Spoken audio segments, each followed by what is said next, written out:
नमस्कार दोस्तों, मैं दिलीप कुमार।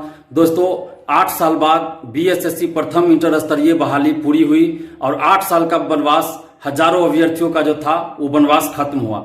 लेकिन इस बहाली में एक भी सीट खाली नहीं रहनी चाहिए, क्योंकि ये बहाली 2014 की यानी 8 साल पहले की है और इन 8 सालों में हजारों ऐसे अभ्यर्थी हैं जिनकी उम्र समाप्त हो गई और वो कहीं भी अब सरकारी नौकरी के लिए फॉर्म भी नहीं भर सकते और 8 साल से इस बहाली में वो लगे हुए थे। और बीएसएससी ने जो रिजल्ट दिया है उसके साथ ही उन्होंने ये कहा है कि 1778 ऐसे अभ्यर्थी है जो मेधा क्रमांक और पद प्राथमिकता के अनुसार सिलेक्ट नहीं हो सकते हैं और 1778 ऐसे अभ्यर्थियों का लिस्ट जारी किया गया है कि लोगों का सिलेक्शन इस वजह से नहीं हुआ है।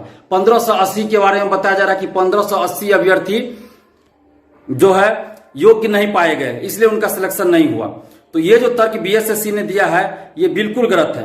बीएसएससी ने जो चयन प्रक्रिया अपनाई वो चयन प्रक्रिया ही गलत है, क्योंकि फिजिकल टाइपिंग के लिए जो बुलाया गया था बीएसएससी के द्वारा उसमें ज्यादा मार्क्स जिनका था उन लोगों को बुलाया गया था फिजिकल और टाइपिंग के लिए। और ये लोग फिजिकल पास कर गए, बहुत सारे लोग टाइपिंग पास कर गए, बहुत सारे लोग दोनों पास कर गए। और जब ज्यादा मार्क्स इनका है और जब इनका सिलेक्शन हुआ है पद प्राथमिकता के अनुसार, तो अधिकतर राजस्व कर्मचारी, पंचायत सचिव, एलडीसी के पोस्ट पे चले गए हैं। और ऐसी परिस्थिति में जो फिजिकल का पोस्ट है वो खाली रह गया। स्वाभाविक है, जब आपने ज्यादा मार्क्स वाले को फिजिकल में भी बुलाया, ज्यादा मार्क्स वाले को आपने टाइपिंग में भी बुलाया और उन लोगों की जो प्राथमिकता थी वो राजस्व कर्मचारी, पंचायत सचिव और एलडीसी था, तो इसके वजह से इन लोगों का सिलेक्शन राजस्व कर्मचारी, किन्हीं का पंचायत सचिव, किन्हीं का एलडीसी के पोस्ट पे हो गया और जो फिजिकल का पोस्ट है वो खाली रह गया। और बीएसएससी ये कह रहे हैं कि योग्य अभ्यर्थी उनको नहीं मिला। तो बीएसएससी ने जो बुलाया था फिजिकल के लिए वो प्रक्रिया ही इनकी गलत थी, क्योंकि इन्होंने ज्यादा मार्क्स वाले को बुलाया था। इनको बुलाना चाहिए था, कई गुना ज्यादा अभ्यर्थियों को मौका देना चाहिए फिजिकल में, लेकिन इन्होंने बहुत कम लोगों को बुलाया था फिजिकल में, वो भी ज्यादा मार्क्स वाले को बुलाया टाइपिंग में और फिजिकल में। और इन लोगों की पद प्राथमिकता राजस्व कर्मचारी, पंचायत सचिव या फिर एलडीसी था और इसके वजह से इन लोगों का सिलेक्शन इन्हीं तीनों पदों में से अधिकतर में हुआ है। और यही वजह है कि अधिकतर पोस्ट जो है खाली रह गया। जैसे आपको फिजिकल का पोस्ट खाली रह गया और बीएसएससी तर्क दे रहे हैं कि योग्य अभ्यर्थी नहीं मिले। योग्य अभ्यर्थी कैसे नहीं मिले? यहाँ पे आपने जितने स्टूडेंट्स का काउंसलिंग करवाया है उसमें आपने सबको तो दौड़ने का मौका ही नहीं दिया है, सबको तो दया भी नहीं है। जितने अभी 1778 अभ्यर्थी है उसमें से बहुत सारे अभ्यर्थियों ने मुझे फोन किया और उन लोगों का कहना है कि उन्हें तो फिजिकल के लिए बुलाया ही नहीं गया था, फिजिकल के उन लोगों को बुलाया ही नहीं गया है। तो फिर योग्य अभ्यर्थी कैसे नहीं मिले बीएसएससी को? तो बीएसएससी को चाहिए कि आप योग्य अभ्यर्थी आपको नहीं कैसे मिला, आप फिर से फिजिकल लीजिए। जो जितना आपने 63,000 स्टूडेंट्स का जो मेंस का रिजल्ट दिया था और अभी जो 1778 अभ्यर्थियों को आप बता रहे हैं कि ये लोग पद प्राथमिकता और मेधा क्रमांक में नहीं शामिल हो रहे हैं, इसके वजह से बाहर हो गए हैं, तो आप फिजिकल लीजिए इन लोगों का। क्योंकि जो लोग फिजिकल पोस्ट के लिए अप्लाई किए हैं उस समय किए थे उनमें से तो सभी लोगों को आपने फिजिकल के लिए बुलाया ही नहीं। जिनका ज्यादा मार्क्स था कुछ लोगों को बुला लिया, तो आपको ज्यादा लोगों को उस समय ही बुलाना चाहिए था। और हम लोग तो मांग कर रहे थे कि पद से कम 1.5 से 2 गुना लोगों को आप काउंसलिंग में बुलाइए, लेकिन आपने ऐसा भी नहीं किया। तो बीएसएससी के अध्यक्ष महोदय से हम आग्रह कर रहे हैं, विनती कर रहे हैं कि आप फिजिकल पोस्ट पे जो खासकर और अन्य पदों पर जो आप कह रहे हैं कि योग्य अभ्यर्थी नहीं मिले, तो आप ये जो 1778 अभ्यर्थी हैं और अन्य जो अभ्यर्थी हैं जो मेंस पास करके यहाँ तक पहुंचे थे, टाइपिंग फिजिकल दिए हैं और बहुत सारे अभ्यर्थियों को आपने फिजिकल में बुलाया ही नहीं है। तो जब आपने फिजिकल में बुलाया ही नहीं तो फिर आपने ये कैसे कह दिया कि योग्य अभ्यर्थी नहीं मिले? आपने सारे पोस्ट का एक वैकेंसी एक साथ निकाल दिया, typing, non typing, physical, non physical, सभी पोस्ट का वैकेंसी आप जब एक साथ निकाले हैं तो फिर आपको सीट से बहुत ज्यादा गुना लोगों को फिजिकल के लिए बुलाना चाहिए था। कम से कम 25 गुना 30 गुना लोगों को फिजिकल के लिए बुलाना चाहिए था, क्योंकि आपकी प्रक्रिया ही गलत है। आप ज्यादा मार्क्स वाले को फिजिकल के लिए बुलाए, टाइपिंग के लिए बुलाए और इन लोगों की पद प्राथमिकता फिजिकल वाला पोस्ट था ही नहीं। इन लोगों की पद प्राथमिकता राजस्व कर्मचारी, पंचायत सचिव, एलडीसी था, तो इन लोग का सिलेक्शन तो उन पदों पे हो गया, तो फिजिकल का पोस्ट तो खाली रह जाएगा। इसी तरह कुछ अन्य पदों के लिए भी हुआ है। तो बीएसएससी के अध्यक्ष महोदय से हम आग्रह कर रहे हैं कि आप एक बार समीक्षा कीजिए, पुनर्विचार कीजिए और ये जो 1778 अभ्यर्थी हैं जिनका आपने काउंसलिंग भी करवा लिया था और ये लोग 8 साल से इंतजार कर रहे हैं, इनकी क्या गलती है? आप फिजिकल का जो पोस्ट खाली है या अन्य जो पोस्ट खाली रह गया है उसके लिए इन लोगों को आप मौका दीजिए, आप इनका फिजिकल लीजिए, जिन लोगों का फिजिकल आपने नहीं लिया फिजिकल लीजिए। सीट खाली नहीं रहना चाहिए। मेरा कहना है 13,120 पदों पे आप बहाली पूरा कीजिए। आपको योग्य अभ्यर्थी कैसे नहीं मिल रहा है? 63,000 स्टूडेंट्स मेंस पास करके आए थे, आपने 63,000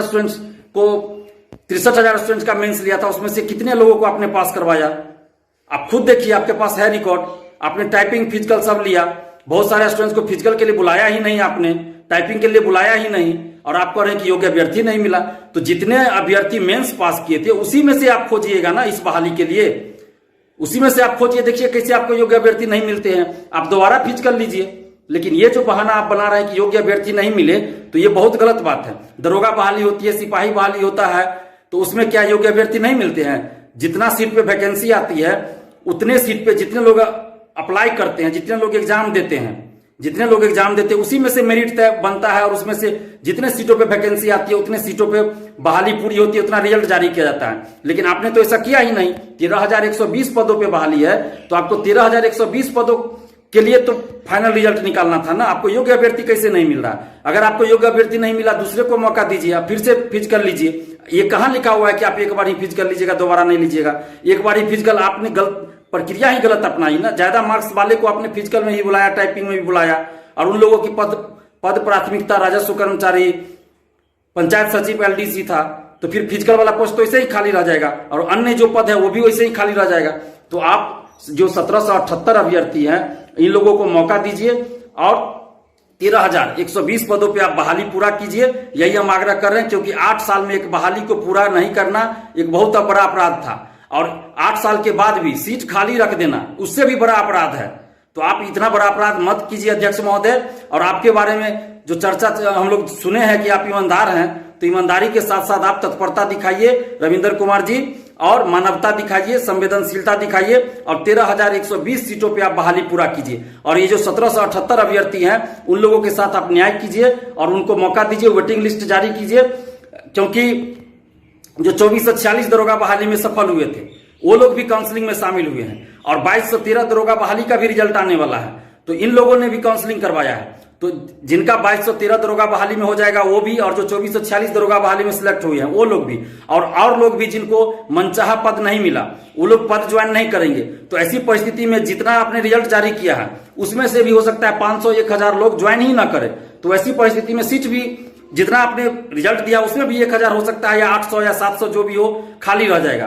तो आपको वेटिंग लिस्ट भी जारी करना चाहिए ताकि एक भी सीट खाली न रहे। 13,120 पदों पे आप बहाली पूरा कीजिए। और ये जो 1778 अभ्यर्थी है, और भी जो अभ्यर्थी है जिनके साथ गलत हो रहा है, उन सभी अभ्यर्थियों से हम ये कह रहे हैं कि आप लोग एकजुट रहिए। सेकंड काउंसलिंग के लिए भी जो लोग कह रहे हैं उन लोगों से भी कह रहे हैं, और 1778 अभ्यर्थी जो है सभी लोगों से कह रहे हैं कि आप लोग एकजुट रहिए और एकजुट होकर आवाज उठाइए।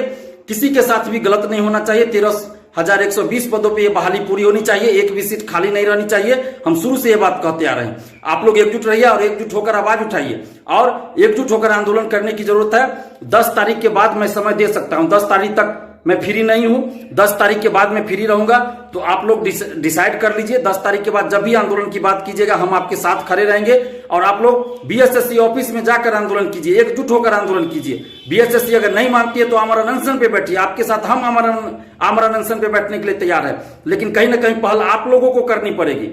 आप लोगों को जो 1778 अभ्यर्थी है और अन्य जो अभ्यर्थी है जो सेकेंड काउंसलिंग की बात कर रहे हैं, वो सभी अभ्यर्थियों को मिलकर ये करना पड़ेगा। हम आपके साथ हैं। 10 तारीख के बाद आप जब भी आंदोलन कीजिए हम आपके साथ हैं। और अगर बीएसएससी एक दिन के आंदोलन से नहीं मानती है तो आमरण अनशन पे बैठिए, हम भी आपके साथ बैठने के लिए तैयार हैं। और एक बार पुनः हम बीएसएससी के अध्यक्ष महोदय से आग्रह कर रहे हैं कि आप मानवता दिखाइए, संवेदनशीलता दिखाइए, और 13,120 पदों पे आप बहाली पूरा कीजिए। और इन 1778 अभ्यर्थी जो है उनके साथ आप न्याय कीजिए। और अन्य अभ्यर्थी जो भी हैं जिनके साथ गलत हुआ है, जैसे बहुत सारे अभ्यर्थी कह रहे हैं कि उनका न 1778 अभ्यर्थी में है, न 222 में है, न ही सिलेक्ट अभ्यर्थी में है, तो उनका रोल नंबर आखिर किस वजह से कहीं नहीं है, तो उनके साथ भी न्याय कीजिए। किसी भी स्टूडेंट्स के साथ, किसी भी अभ्यर्थी के साथ अन्याय नहीं होना चाहिए। आप एक बार समीक्षा कीजिए, किसी के साथ गलत ना हो। जो भी लोग भी आवेदन दे रहे हैं, जिनके साथ जो प्रॉब्लम हुआ है, तो ऑफिस जाकर आवेदन दे रहे हैं, उनके आवेदन पे आप विचार कीजिए और देखिए कि उनके साथ क्या अन्याय हुआ है, उनके साथ न्याय कीजिए। और ये जो 1778 अभ्यर्थी है या और भी जो अभ्यर्थी है, इन सभी की बातों को सुनिए और इनके साथ न्याय कीजिए। और जितने भी अभ्यर्थी, आप सभी से अपील कर रहे हैं कि आप लोग एकजुट होकर आवाज उठाइए और आंदोलन कीजिए। 10 तारीख के बाद जब भी आप आंदोलन कीजिएगा हम आपके साथ हैं। अगर उससे पहले भी आप आंदोलन करना चाहें तो निश्चित रूप से आप आंदोलन कीजिए, लेकिन मैं 10 तारीख के बाद आंदोलन में शामिल हो पाऊंगा। धन्यवाद। जय हिंद।